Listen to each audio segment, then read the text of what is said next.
Welcome back to Wandering.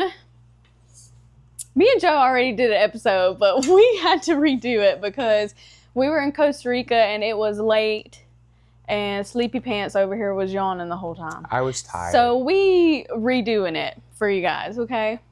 But he said a lot of really good stuff. So it's cool to do it again. Yes, it is. And this is my man's. Hola. This is Joseph Rafondo, Joe, Joseph, and he's a very special guest, and we're going to talk story and get into it. Let's do it. So, Joseph, I want to talk a little bit about your childhood, because he is Canadian. No, I'm not. Oh, Canada. I'm not Canadian.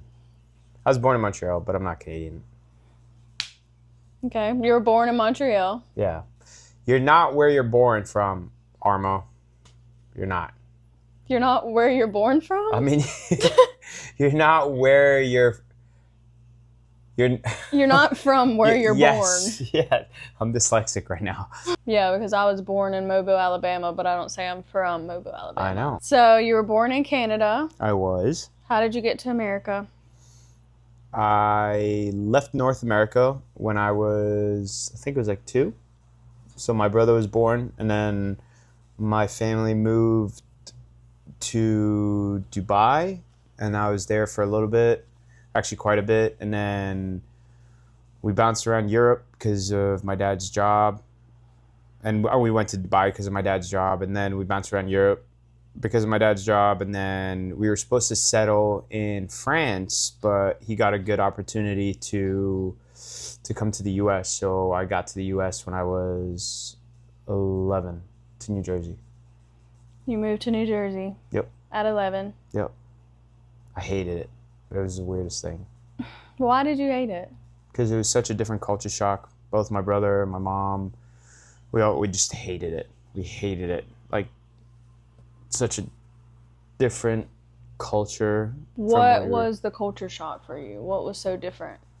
Everyone in Europe and in that part of the world is familiar with everybody else's culture because everything's so close. So like all of Europe is familiar with everyone else, and then like Europeans would also travel like to Asia, Middle East, like Russia, that whole area. So like everyone was familiar with each other's culture, and then when we moved to the U.S., like people were only familiar with the U.S. Like when we would tell them that we lived in Dubai, they had no idea where it was. We told them that, we were in Prague, and they're like, "Where's that?" And we felt, yeah, and it was complete opposite because in Dubai we went to international school, so like in one class you could have, no joke, like 30 different nationalities in one classroom.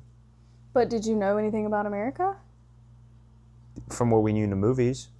And that's what I'm saying. So like I'm from small town Mississippi. Like how do you expect people to know about other parts of the world when they're not really taught it and they're not? I'm not blaming the people that went to school or any of that kind of stuff. I just think the system here, like it makes like. And having lived here now or lived in the U.S., I understand that like in the school, the center of your education is the U.S. Yeah, because you're taught America is so big, it's even like it's hard to even travel all of America. Like I feel like because Europe is so small. Like all the countries are so small, so they're right by each other. America is a huge country. But Europe. I don't know. Someone's probably going to fact check this, but I believe Europe is bigger as a continent, is bigger than the United States. I could be wrong actually, because the United States is huge, but I don't know. Yeah, but I'm just saying there's different countries. Yeah, like, I understand that. In that continent, like it's different states in America. I know that. One country. Yeah, but what I'm saying is that. So that's why you got immersed in so many different cultures. For sure, and a lot of people moved around from different places, and my family was one of them. We moved around a lot, so that's probably why we were also introduced to that. But we couldn't relate. We couldn't connect to anybody at school for like the longest time ever. And all we kept telling my dad was that we wanted to go back. And yeah, it was different culture, just huge culture shock. So someone asked me what was a culture shock for you. I said, okay, you know what a culture shock was for me? When I went to Southeast Asia and their dogs aren't like pets. Their dogs are just stray. They don't really see dogs as pets. Some of them do, but a lot of them don't. And another was just throwing trash on the ground. And then one I talked about when we were in Nicaragua and we saw them driving on the moped and they had a pig between them and they just had him tied up and he was squirming around everywhere and they were going to, cook him or do whatever, which I said that's cool too, but that is just something, a culture shock is something you don't see all the time. Was the culture shock for you just the people? I think so. And also, like, for example, like I came, like, football, soccer was huge there. We got to the U.S. and, like, it was, like, people thought it was, like, ridiculous for a dude, or not ridiculous, but it was, like you should be playing football, like American football instead, or like that. Like, that wasn't that big. All my friends and I would, like, after school go play soccer, football, and we would and then we'd go home and watch the Premier League or like La Liga or something like that. And that wasn't the case with any of the friends that I started making. And then, I don't know, I felt people were a little warmer before I moved to the US. Like, you could make friends easier, but in the US there was cliques. Like, the school already had, like, there was no such thing as cliques. There was no, like, jocks and, like, nerds and that kind of stuff in my school. And like, in an international school, or the international school that I went to, we didn't have that. Everyone was just friends with everyone. I was friends with people that were, like, in grades higher than me, and then, and then I was friends with people that were in the lower grade. And then and then that's another thing is that in my school, like in the US, you have elementary school, middle school, and then high school. For us, from kindergarten all the way through grade 12 was all in one school. Yeah, that's crazy. Yeah. When I first moved to the States, I made friends with a Chilean guy because we were both, like, foreigners, and I was like, fuck, like, I relate so much more to him than, like, everyone else. And then also, if I'm being honest too, like, because we were so different, like, I felt the racism in the US because in international school, like, and people were racist towards me and my brother and stuff because we didn't speak English well and stuff like that. But in international school, like, everyone's from all over the place. You can't really be racist. Like, yeah, some people probably didn't hang out with other people because they were either, like, I don't know, like, from this country or that country. But, like, there was no, like racism. But, like, we felt the racism that happened. And it was also post 9/11. So, like, foreigners weren't, like, really welcomed, and especially foreigners. We came from Dubai, which was, like, that part of the world. So, yeah, it was interesting. Yeah, I didn't even think about that. Yeah. What year was it that you moved? We moved in 2003, and 9/11 was 2001. And by the way, he got his little heating pad. My back hurts. Because he's an old man, and he's got a bad back. I don't have a bad back. I just hurt my back. My neck and my back. So, since you were talking about not speaking English very well, so let's talk about that. Well, I spoke English well, but I didn't speak it with the American accent that I have now. Yeah, I wish I could have heard that. Yeah, it was a very funny accent. Yeah, I bet. Yeah.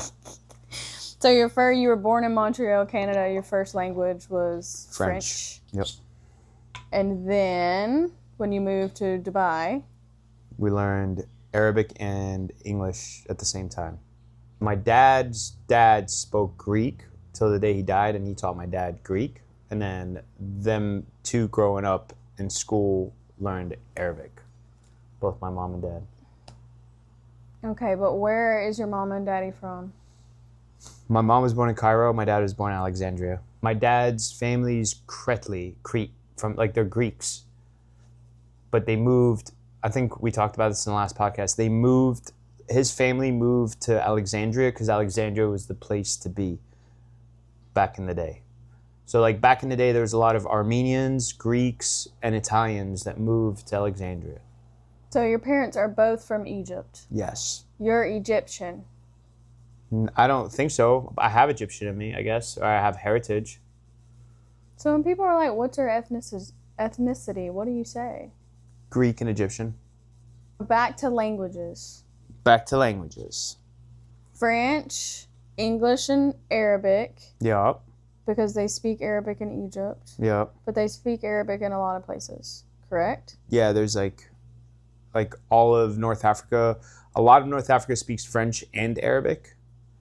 So like that's crazy. Yeah, so like Tunisia, Morocco, Algeria.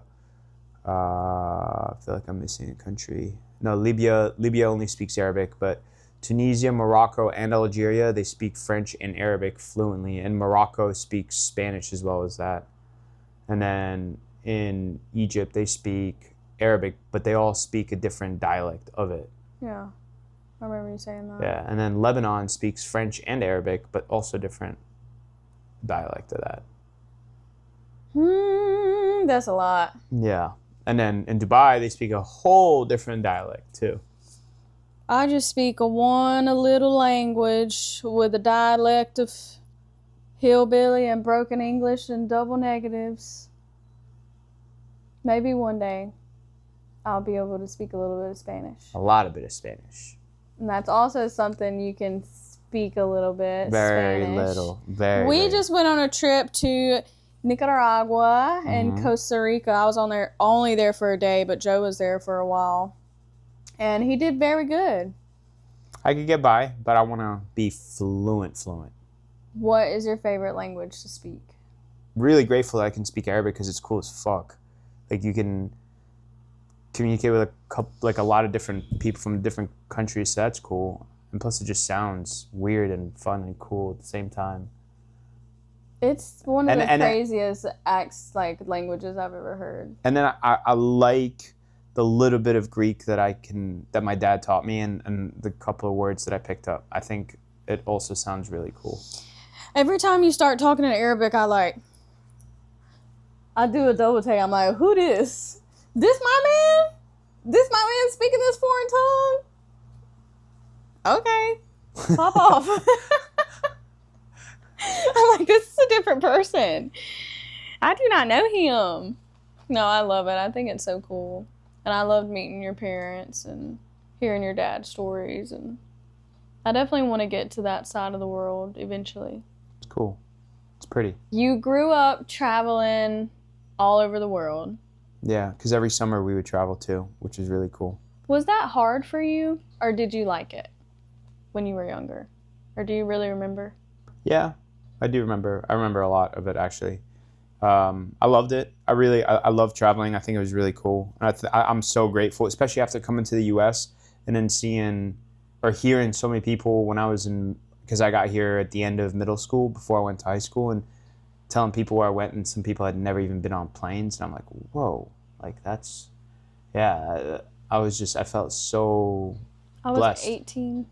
Yeah, I've been traveling since I was a newborn.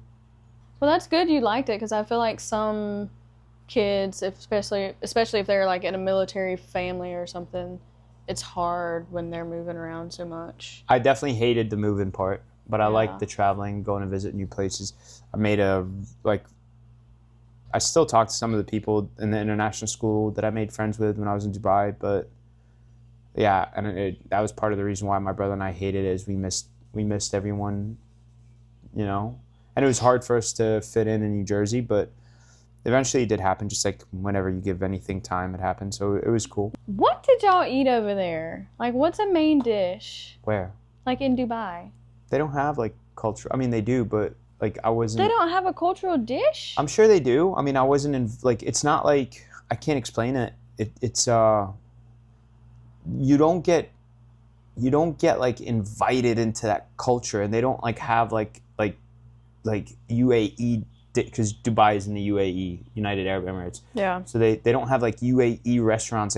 Those people are rich, and they'll bring in the thing that you did there was go to real Chinese restaurants when we were kids, or you'd go to when KFC and all that stuff, American stuff came over there, that's where we would go, or or like we would go to like Fuddruckers or like stuff like that. It's like there's no like Fuddruckers. Yeah, you know what that is? Sounds like Fud Puckers, or how much Fud could a Fud Pucker puck if a Fud Pucker could puck Fud?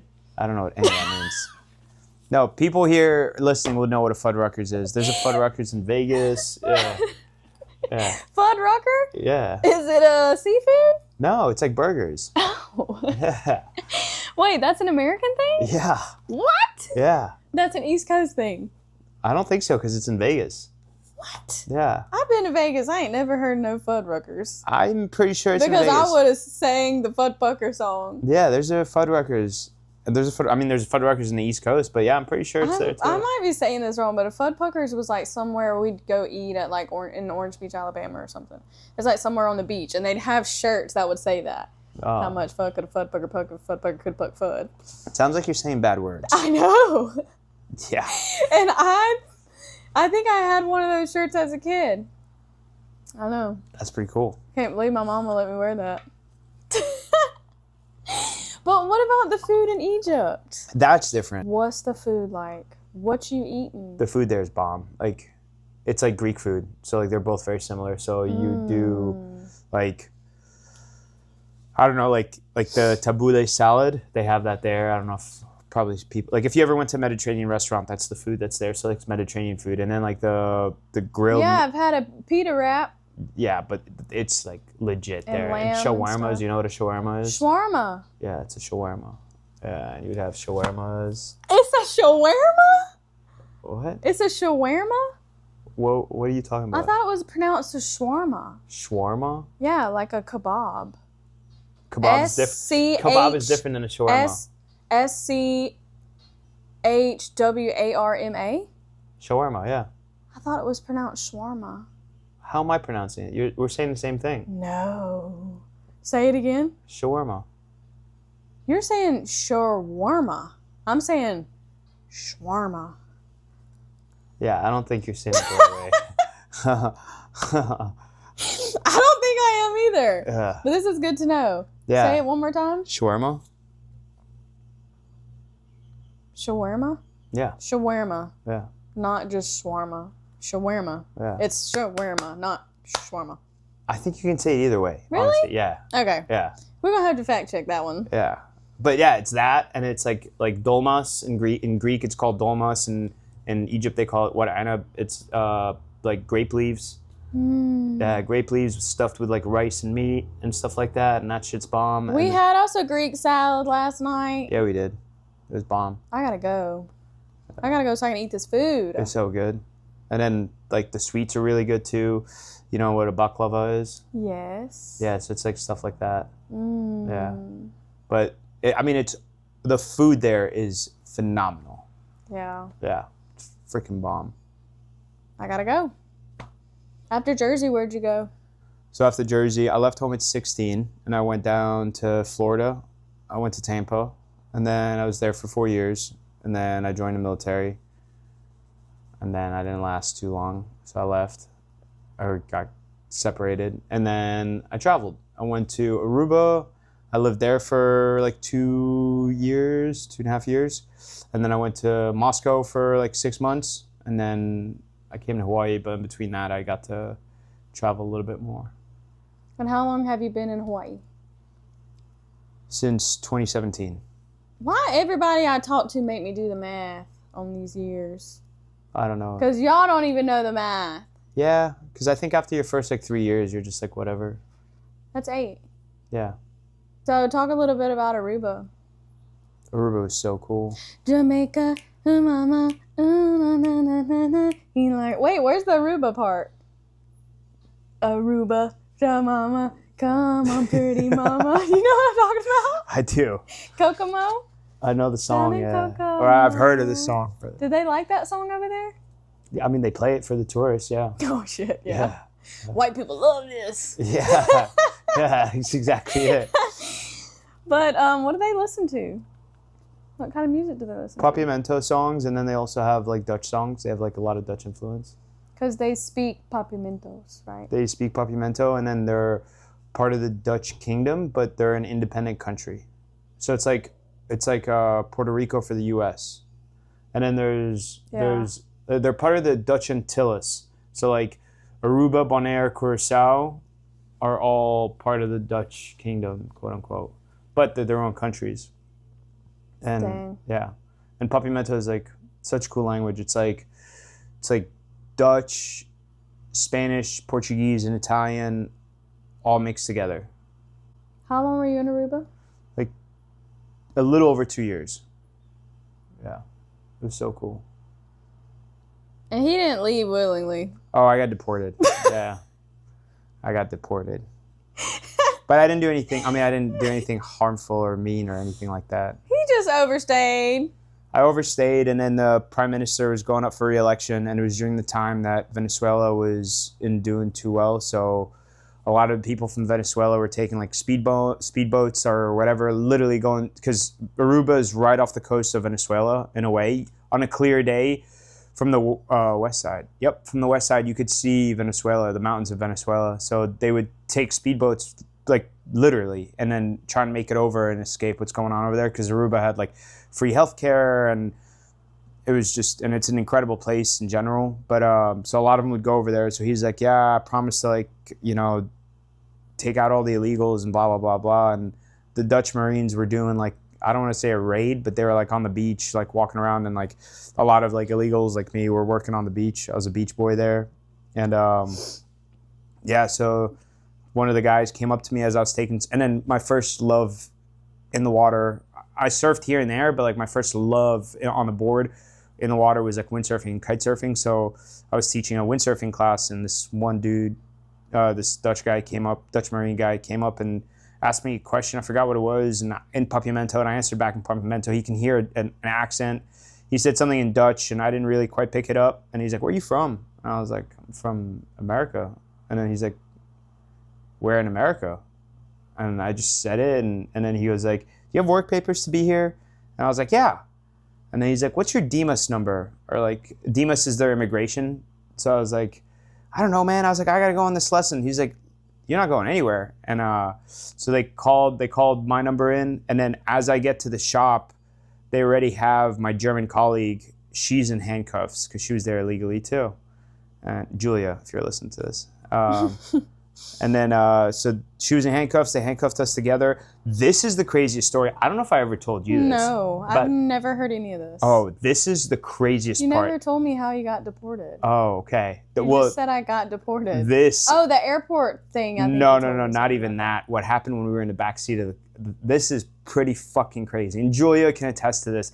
Like, I hope you watch this. So, like, they handcuffed us. They put us in this back of, like, literally the back of like you know those like vans, like a box. It's like a box, and then so it's like a tank. So well, in Oz they'd call them a drunk tank. It'd probably be the same thing. Yeah. So they put us back there, but we couldn't see the drivers. Like there was only like a thing where like the driver would like open it if they wanted to like come talk to you, and then they would slide it back. Yeah. Uh-huh. So that's how it was, and it was closed. And we were. It's fuzzy now, but I think we were both handcuffed to one bench. There was a bench this way and a bench this way. And then, like... in the car?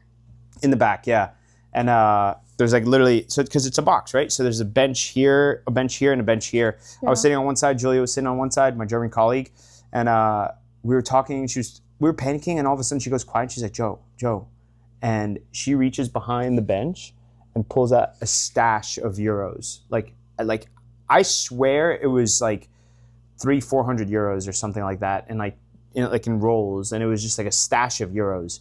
And I was like, Julia, put it in your pocket. And she's like, no. She's like, no, we're already in trouble, and like I can't do this. Like, and I was like, Julia, put it in your pocket. And I was like in board shorts. I didn't have anything. I don't think I even had a shirt on or something. And she had like her bag, and I was like, put it in the bag or your pocket. And she's like, no. And then she's like, knocks on. She's like, excuse me, Mr. Officer, we found something. It's not ours or something. Blah blah. And so we get to the station, and they open the back, and we give it to them. I don't know what they do with the water cash. I don't know if he took it or something, but he didn't say anything to us. They just took it from us.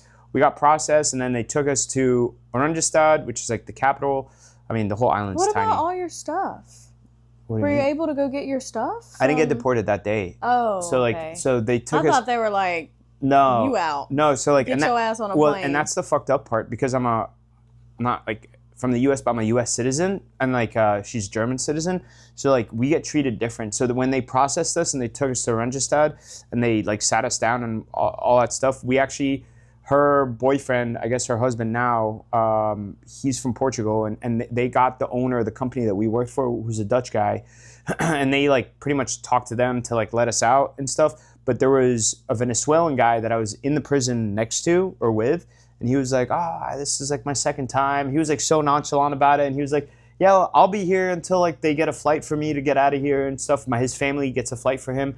But because we were from like a first world country, so messed up. Like these guys, because they're from Venezuela and Colombia and stuff, they stay there until their family members buy them a flight ticket, and then they get dropped off at the airport.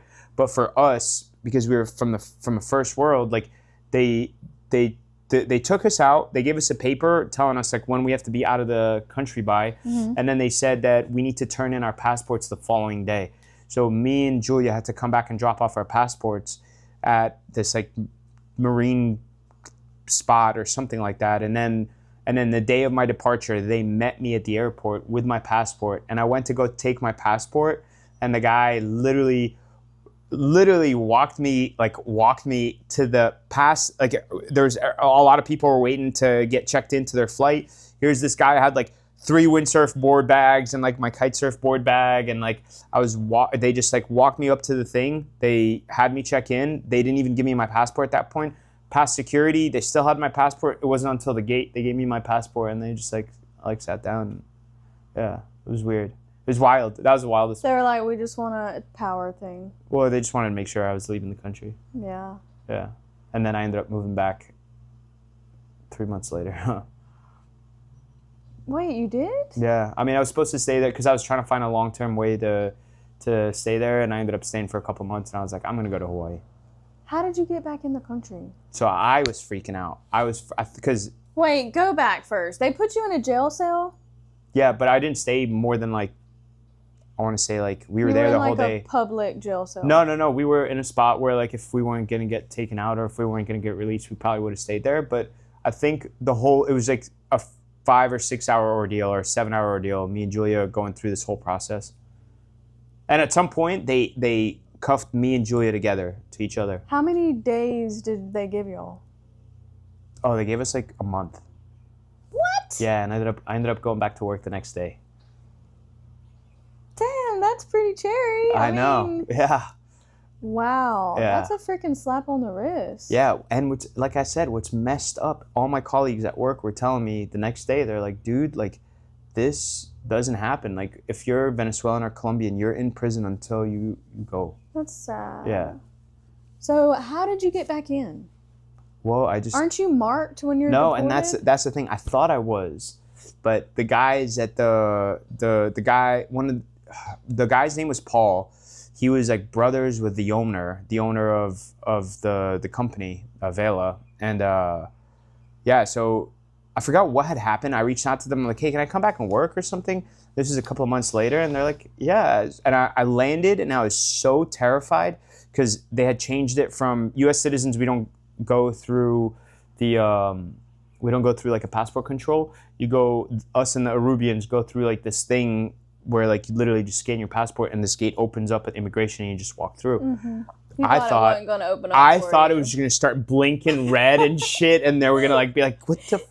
So like I was scanning my passport and I was like, illegal immigrant. I was like, holy shit!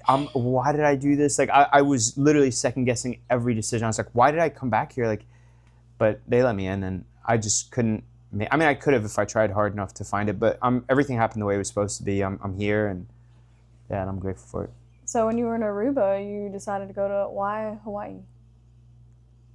Well, I told you this. I was like, I mean, I'm not white, but I'm not black, but I'm brown, and me and my brother never felt like we fit in on the mainland in the U.S. And especially in New Jersey, like even on New Jersey, like there are neighborhoods where they're all Hispanic, and there are all neighborhoods that are all Italian and Greek and all that stuff. It's pretty diverse with the immigrants that move there, but it just, I don't know. You always felt like you weren't like I don't know how to explain it. Like just like I don't know. You just never. I never felt like I fit in. So when we were in Aruba, when I was in Aruba, I was like, I want to stay here forever. Like I finally feel a place where I was accepted, and then I was like, well, where can I actually go? That since I'm a U.S. citizen, that I could go live in, and the options were like the Virgin Islands in the Caribbean or Hawaii, and I was like, let me try the Hawaiian Islands. So I first moved to Big Island, and yeah, just things led me over to here, and I ended up coming out to Maui, and I'm so grateful that I am here.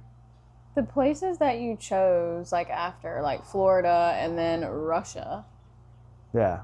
Well, Was Russia before Aruba? Russia, yes. Russia was before. It was right after I got separated from the military. I wanted to, so I had an ex-girlfriend that was Russian, and I had an understanding of the Russian language a little bit, and I wanted to get better. But she didn't go with you. To Russia, no. No, we had broken up already. Y'all broke up, but you still wanted to, like, go and... I wanted to go there so I can learn the language so I can get back in the Navy. That was my initial plan. Why would you need to know Russian to get back into the Navy? Well, I wanted to show, because there was conflict between the U.S. and Russia, and I wanted to show, because I already spoke Arabic, and then that was like an asset, and then I wanted to learn Is another. Is it an asset? Oh, yeah, because of what's going on in that part of the world. They, like, if I would have made it through my training program, I would have got, like, extra pay for that. Wow. Yeah. Well, yeah, I mean, knowing other languages, you can probably... But especially that language, because there's conflict in that part of the world. Yeah. Yeah, so I wanted, and there was conflict going on with Russia starting, so I wanted to learn Russian, or be proficient in Russian, so I could show them, hey, during this time that I was separated, I actually learned. But then when I came back, I was like, fuck all this, I'm going to go to Aruba. Why did you leave Russia? It was winter, and I was like, I don't know. I'm trying to go to the beach. Well, I was like, I don't know why I'm here. And I was still so in love with windsurfing and kite surfing, and I was like, why am I here? And yeah, so I ended up just choosing Aruba. And the reason why I chose Aruba is because I had a friend, Oz, in college that is Arubian, and he would always talk about it. And he'd always talk about like how epic the windsurfing was there and the kite surfing and all that stuff. And when I came back and after I got surgery done from the Navy, I was like, dude, I'm gonna go there. And I was initially supposed to be there for 3 months, and I ended up staying like over 2 years. Dang. And then you moved to Hawaii, and the rest is history. Yep. But you moved to Big Island first? Mm-hmm. How'd you get in Lahaina? I had a crazy landlord situation. Ever tell you about this one? Mm-hmm. Yeah. I moved into a place, and I like paid a couple of months up front, and the lady turned out to be, she was older, and she was very interesting. She lived in the Ohana on the property, but she would always be in my house. And it would be like in the middle of the night, and she would be like doing stuff around the house, and I could hear it. I would get so freaked out, I'd put like a chair underneath the wedge of the door. But I would always, and then it would always be weird. Like I'd come back from like work or something, then like she'd be like some of the questions she'd ask, she's like, is your dad this handsome? Or like, does your dad look like you? And like, it would be How really. old was she? She was like, she was older. Right? Yeah, like 60s at least. Yeah, it was an interesting time. So I was like, and I got so fed up with it, and I asked her she's like, no, you already paid the past couple of months, and the next couple months, and I'm not giving you that money back. And so I was like, you know what, screw this. I was like, maybe this is a sign. And then the job I was going after too, I reached out to them when I was in Aruba, and I was telling them about like, you know, what I was doing with the kite surfing and the windsurfing program there. And I was like, dude, I could help start one here. I was like, the wind here is awesome, and all that stuff. And they're like, yeah, we were thinking about doing that. So I came over, and they just ended up wanting me just to work, to be in the shop at Captain Cook. Yeah, so I was like, you know what, screw this. I didn't come here for this. I want to be on the water. I want to work on the water. That's what I was doing in Aruba. So I ended up I decided to go on a trip to go Maui, Oahu, and Kauai, and I was going to make a decision. And Maui was the first stop. And the second I landed, I was like, oh, I'm not leaving. First thing I did was I went to Ho'okipa because it's world famous. And I was like, wow, I can't believe I'm here. Like, it's been a dream for me to be here, to see this place. I thought you went Honolulu. Ho'okipa was the first spot. I literally landed and went straight to Ho'okipa, and I was like, because that's where the World Cup for windsurfing is. They go to Ho'okipa, and then and also the freestyle competition for kite surfing. They go over there. So I was like, this is crazy. This is so cool, and like all the guys were ripping out there. And then I was like, okay, now let me check out the surfing side of it. And then I went to Lahaina. And then the first place I stopped by was 505. I met Alicia and told her, I was like, I'm looking for a job, just literally just out of the blue. And she's like, yeah, you can start on Monday. And it was a Friday. And I was like, I'm moving here. Yeah. Just spontaneously. Yeah. The 505. And I met my best friend too, Armadillo. Yeah. Yep. He took me underneath his wing like the first day. Yeah, the 505, I think I already talked about that, but that's where me and Joe met. Joe was a surf instructor at Goofy Foot. Yep. And then I was bartending at Betty's. And he'd come in and ask for a side of bacon and black coffee. Do you want to share how we met? Are you going to elaborate more this time? Yeah. Yeah, I was just going to get a bunch of, in between lessons, I would go get coffee and bacon. And then I saw her leaving Breakwall one time, and I pretended like, and I was leaving, but I pretended like I was just getting there because I saw her walking back to her car. And then I asked her how the surf... Creeper!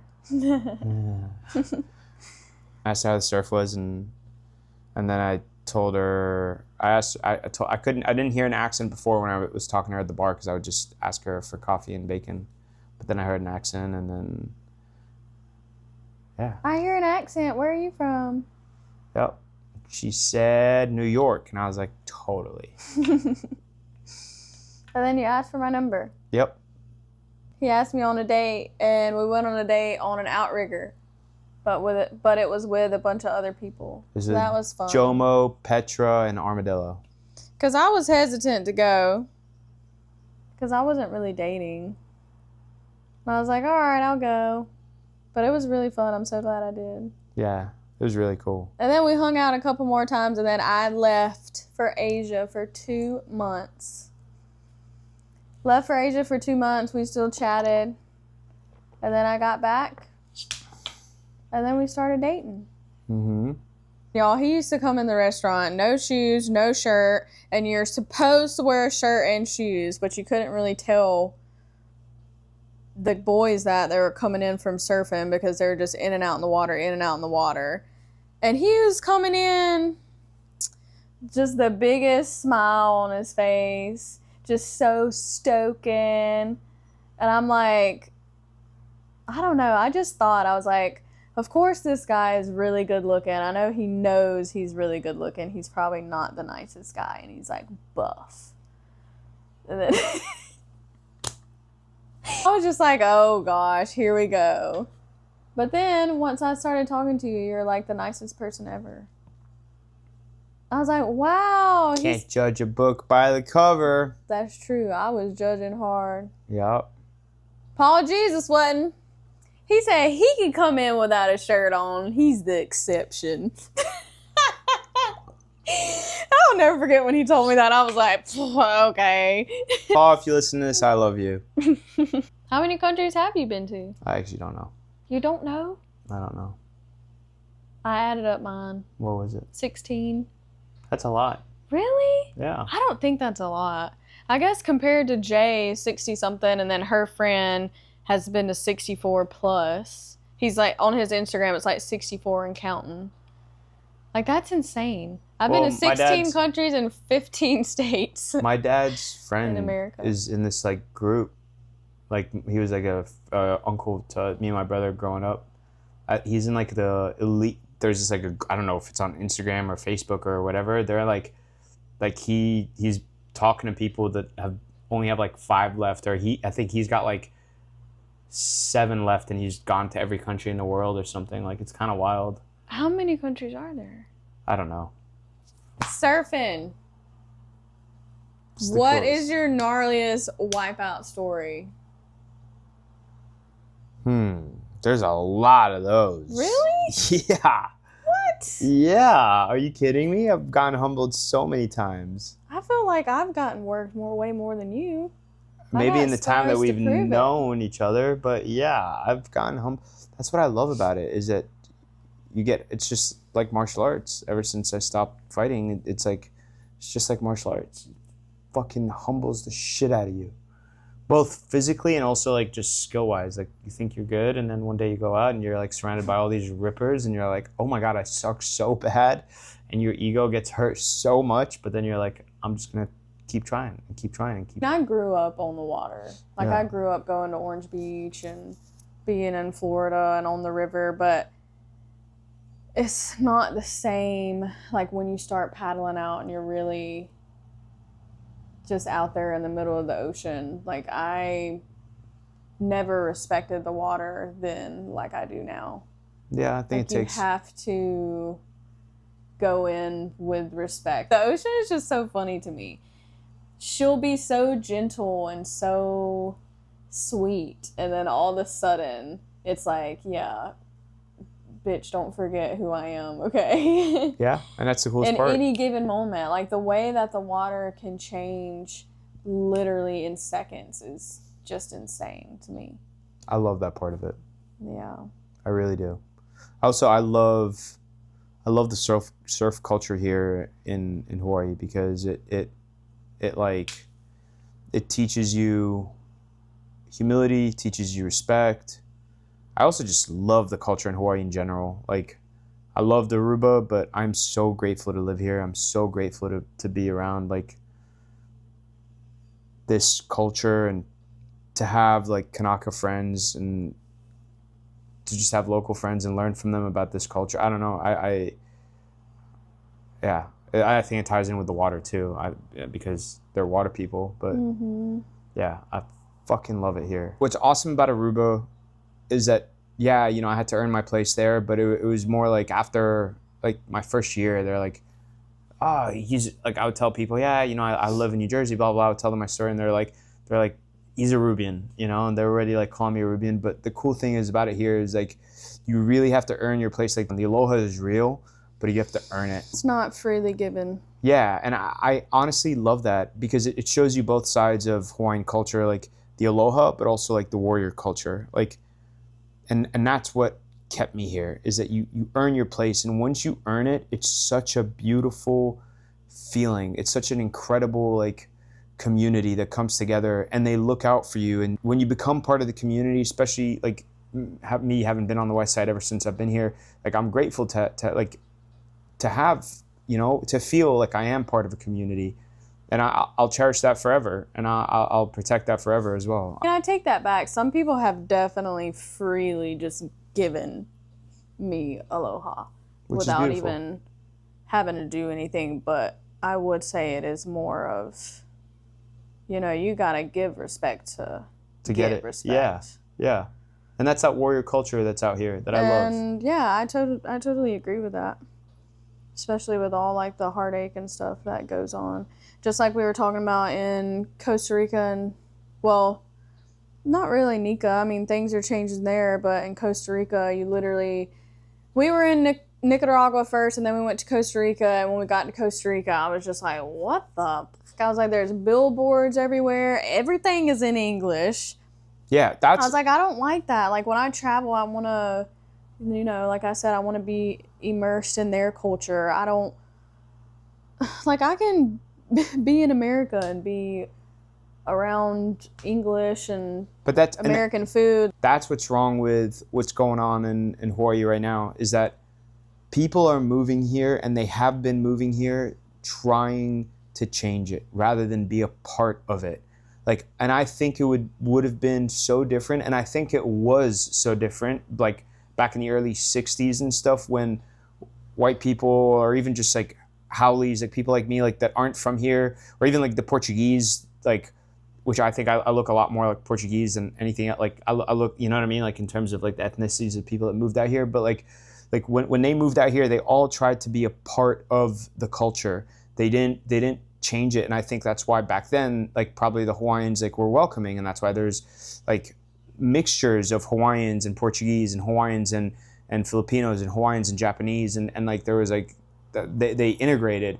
But like when this like capitalist movement came into the U.S., I think that's where the resentment started happening between the Hawaiians and that's just my opinion. I'm not speaking for any Hawaiian, but I see it happening in Nicaragua. I see it because I go there almost every year. I see it happening in Costa Rica. Like in Costa Rica, there's people like gringos that live out there that have been there for 5-6 years and don't even speak Spanish, and that is so wrong. That's just wrong. I don't know if you noticed it in Costa Rica, but when we were in a store and stuff, like I notice it more. Like especially my Spanish is garbage. Like they hear an accent and they automatically, I'm sure, think, oh, like this, this guy. But they're starting to have the same resentment that's here, and rightfully so. Rightfully so. I don't, and rightfully so here in Hawaii too. Like I don't. And we've said this before. Like obviously, hate is not fun. Hate is, no one should have hate in their heart.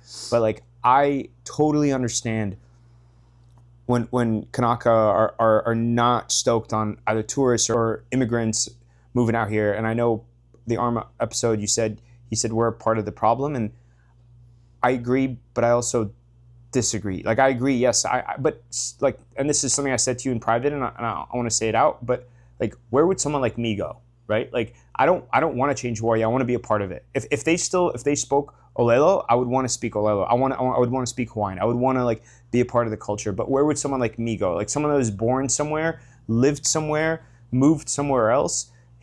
My family are immigrants, a place that I never even grew up or lived in. They're from a completely different place, and then I just grew up somewhere else. You know what I mean? Like, where's my home? Like, I don't have a real home to go back to. I don't have like a place to be like, okay, like where they're like, all right, go home, Holly. Like, cool, yeah, but where's my home?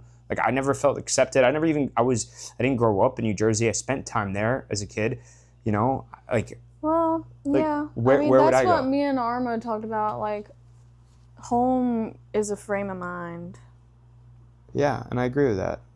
I mean, I totally understand what you're saying. I guess it's just more touchy because, like I said, it is, this is native Hawaiian land. It is, and this isn't 100%. I completely agree with that. This isn't our home. And it's like that uncle that has by his house, like here in Honokaʻi, like the sign that they lied 47 years of promising us beach access. Oh, yeah. Yeah, that's so sad. It's so sad to think that, like, 40 plus years ago, like, that was all neighborhoods. And now they're, like, people sold out. And now there's all these condominiums and, like, condos and stuff like that. And that there used to be beach access over there. To think that, and then now that's all gone. And the people that grew up, like, their childhood, they're like, this is a completely different place. And that is sad. And I don't support that. I don't think anyone who truly loves the Aina and love the people do support it, but we're not big developers. Yeah. I agree that we are a part of the problem, but they are the big problem. Yep. And the government. Yeah, don't even get me started on that. We won't go down that rabbit hole. And Mr. I went into the military, was in the Navy for a year. Yeah. In closing, since we're talking about all this wandering and traveling around, yeah, and we already did talk a little bit about home. We did say it could be a frame of mind. It doesn't have to be where you're raised or where you're born.